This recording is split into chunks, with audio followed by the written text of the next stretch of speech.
श्रीमद् भगवद गीता यथारूप अध्याय 7 श्लोक संख्या 24। अव्यक्तं व्यक्तिमापन्नं मन्यन्ते मामबुद्धयः परं भावम् अजानन्तो ममाव्ययम् अनुत्तमम्। बुद्धिहीन मनुष्य मुझको ठीक से न जानने के कारण सोचते हैं कि मैं भगवान कृष्ण पहले निराकार था और अब मैंने इस स्वरूप को धारण किया है। वे अपने अल्प ज्ञान के कारण मेरी अविनाशी तथा सर्वोच्च प्रकृति को नहीं जान पाते।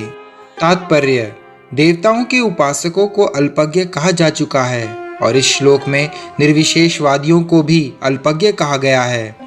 भगवान कृष्ण अपने साकार रूप में यहाँ पर अर्जुन से बातें कर रहे हैं, किंतु तब भी निर्विशेषवादी अपने अज्ञान के कारण तर्क करते रहते हैं कि परमेश्वर का अंततः कोई स्वरूप नहीं होता।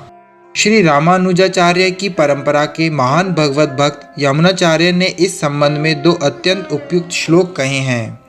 त्वां शीलरूपचरितैः परम प्रकृष्टैः सत्त्वेन सात्विकतया प्रबलैश्च शास्त्रैः प्रख्यात दैव परमार्थविदां मतैश्च नैवासुर प्रकृतयः प्रभवन्ति बोद्धम्। हे प्रभु, व्यासदेव तथा नारद जैसे भक्त आपको भगवान रूप में जानते हैं। मनुष्य विभिन्न वैदिक ग्रंथों को पढ़कर आपके गुण, रूप तथा कार्यों को जान सकता है और इस तरह आपको भगवान के रूप में समझ सकता है, किंतु जो लोग रजो तथा तमो गुणों के वश में हैं, ऐसे असुर तथा अभक्त गण आपको नहीं समझ पाते। ऐसे अभक्त वेदांत, उपनिषद तथा वैदिक ग्रंथों की व्याख्या करने में कितने ही निपुण क्यों ना हो, वे भगवान को नहीं समझ पाते। ब्रह्म संहिता में यह बताया गया है कि केवल वेदांत साहित्य के अध्ययन से भगवान को नहीं समझा जा सकता।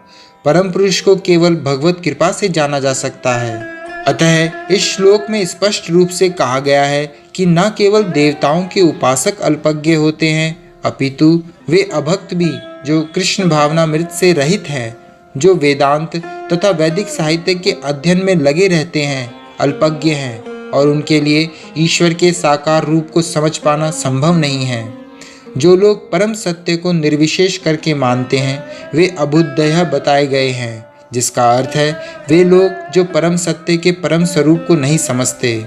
श्रीमद् भागवत में बताया गया है कि निर्विशेष ब्रह्म से ही परम अनुभूति प्रारंभ होती है, जो ऊपर उठती हुई अंतर्यामी परमात्मा तक जाती है, किंतु परम सत्य की अंतिम अवस्था तो भगवान है। आधुनिक निर्विशेषवादी तो और भी अधिक अल्पज्ञ हैं, क्योंकि वे अपने पूर्वगामी शंकराचार्य का भी अनुसरण नहीं करते, जिन्होंने स्पष्ट बताया है कि कृष्ण परमेश्वर हैं। अतः निर्विशेषवादी परम सत्य को न जानने के कारण सोचते हैं कि कृष्ण देवकी तथा वसुदेव के पुत्र हैं, या कि राजकुमार हैं, या कि शक्तिमान जीवात्मा हैं। भगवद गीता में भी इसकी भर्त्सना की गई है। अवजानन्ति माम मूढ़ा मानुषीं तनुमाश्रितः। केवल मूर्ख ही मुझे सामान्य पुरुष मानते हैं। तथ्य तो यह है कि कोई बिना भक्ति के तथा कृष्ण भावनामृत विकसित किए बिना कृष्ण को नहीं समझ सकता।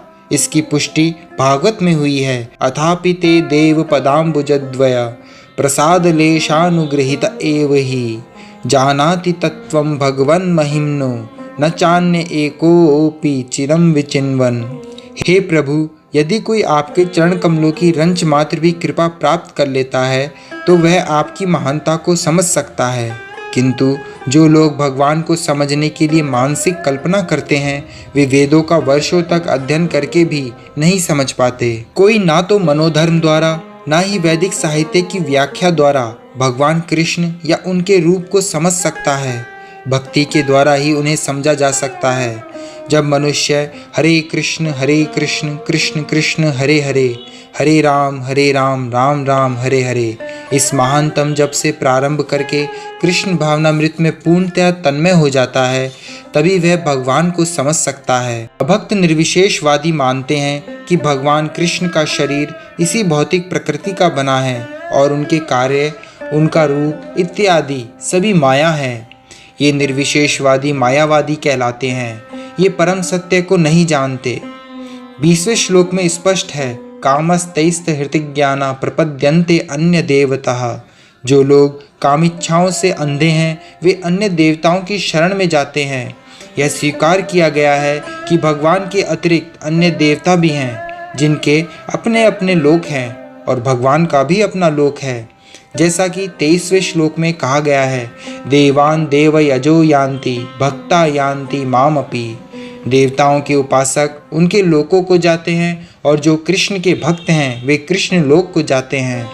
यद्यपि यह स्पष्ट कहा गया है, किंतु तो भी मूर्ख मायावादी यह मानते हैं कि भगवान निर्विशेष है और ये विभिन्न रूप उन पर ऊपर से थोपे गए हैं। क्या गीता के अध्ययन से ऐसा प्रतीत होता है कि देवता तथा उनके धाम निर्विशेष हैं? स्पष्ट है कि ना तो देवतागण ना ही कृष्ण निर्विशेष हैं, ये सभी व्यक्ति हैं। भगवान कृष्ण परमेश्वर हैं, उनका अपना लोक है और देवताओं के भी अपने अपने लोक हैं। अतः यह अद्वैतवादी तर्क कि परम सत्य निर्विशेष है और रूप ऊपर से थोपा हुआ है सत्य नहीं उतरता। यहाँ स्पष्ट बताया गया है कि यह ऊपर से थोपा हुआ नहीं है। भगवत गीता से हम स्पष्टतया समझ सकते हैं कि देवताओं के रूप तथा परमेश्वर का स्वरूप साथ साथ विद्यमान हैं और भगवान कृष्ण सच्चिदानंद रूप हैं। वेद भी पुष्टि करते हैं कि परम सत्य आनंदमयो अभ्यासात, अर्थात वे स्वभाव से ही आनंदमय हैं और वे अनंत शुभ गुणों के आगार हैं। गीता में भगवान कहते हैं कि यद्यपि वे अजन्मा हैं तो भी वे प्रकट होते हैं। भगवत गीता से हम इन सारे तथ्यों को जान सकते हैं। अतः हम यह नहीं समझ पाते कि भगवान किस तरह निर्विशेष है। जहाँ तक गीता के कथन है उनके अनुसार निर्विशेषवादी अद्वैतवादियों का यह आरोपित सिद्धांत मिथ्या है। यहाँ यह स्पष्ट है कि परम सत्य भगवान कृष्ण के रूप और व्यक्तित्व दोनों हैं। हरे कृष्णा।